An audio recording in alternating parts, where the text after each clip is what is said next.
less seats in the airplane, I think.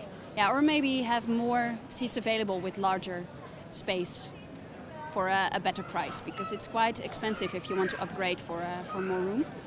So yeah. No, but what happens sometimes that a really big person sits next to you and he just eats half of your seat. So, and if you're next to two big persons, then there's nothing left. I have had the case where, well, not me, but I've seen people asking for another seat just because they had a really big person next to them and they didn't have space for themselves. It should be wider. It's not comfortable. But yeah, it would be comfortable to have a bit more width. Yeah, yeah. I look for an airplane company that provides bigger seats. So when I have to travel longer than one and a half hour, then I want to have more comfortable seat. It's just very, very uncomfortable. It's difficult, especially on a long-haul flight. I fly sometimes Abu Dhabi to Johannesburg, 2 times punishment. Yeah, sure, I could lose weight, but I don't think that that's the issue. There's a hell of a lot of guys that are overweight, a lot of women overweight. It's too small, and I'm just small, I'm short. But when you fly to Bangkok, to China or whatever, it's much too small. Yeah, it's not comfortable. You are packed like luggage, and then you're sitting in the seat and you can't move, and I don't like that. No. We've travelled long haul before, but an extra inch or two would be helpful to make it a little more comfortable. It's just so uncomfortable. You can't sleep, you can't wriggle around because it's in the middle of the night and you're conscious of disturbing other people. I think it would put me off, yeah, because it's a long flight. It's quite a long time to be uncomfortable, isn't it? Arm room as well. Yeah. And those bits are too hard as well. Yeah. Where you get to your destination and you don't feel refreshed whatsoever.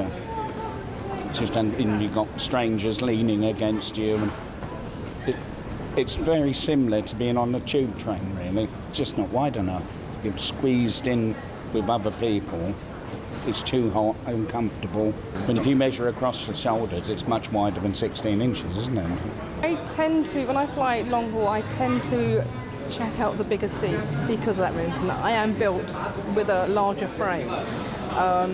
So yeah, I think I do tend to go for airlines that will give a more generous seat size. I would be put off for the smaller seats, most definitely. About like that, maybe.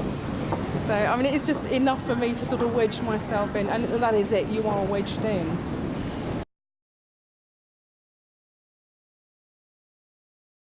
If the aviation industry doesn't make a stand right now, we risk jeopardising passenger comfort into 2040 and beyond, which means that another generation is consigned to seats which are based on 1960s standards. We in Airbus realise the importance of passenger comfort, and we believe that the 18-inch standard has to be the minimum standard in long haul, now and for the future. We're encouraging all airlines to look at our research and consider increasing the size of their seats, because, as the research has shown, 1 inch makes all the difference.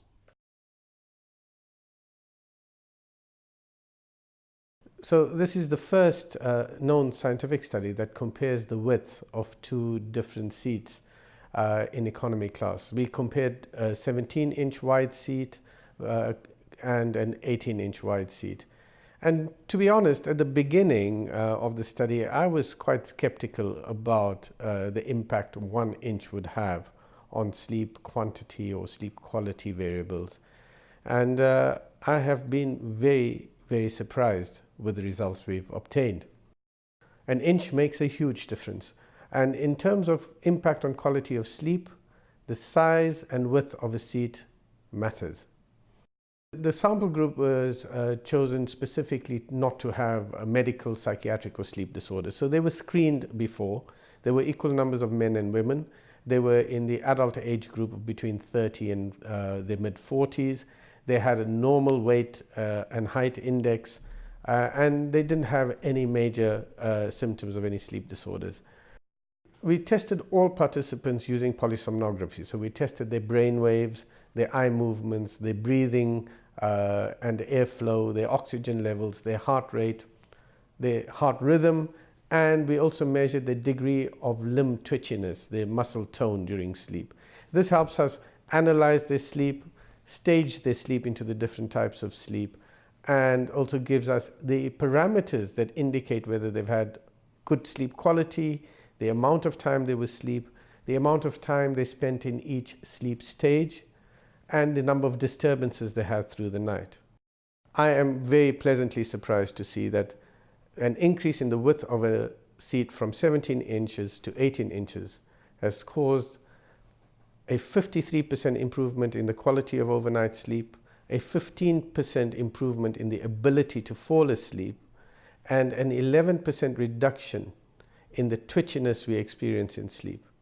All of these have promoted more deep sleep, more REM sleep, better sleep quality, better daytime functioning, and as a result, better productivity in the majority of people who travel in today's times. Airlines should have been changing with the times over the last 50 years. Our demographic has changed.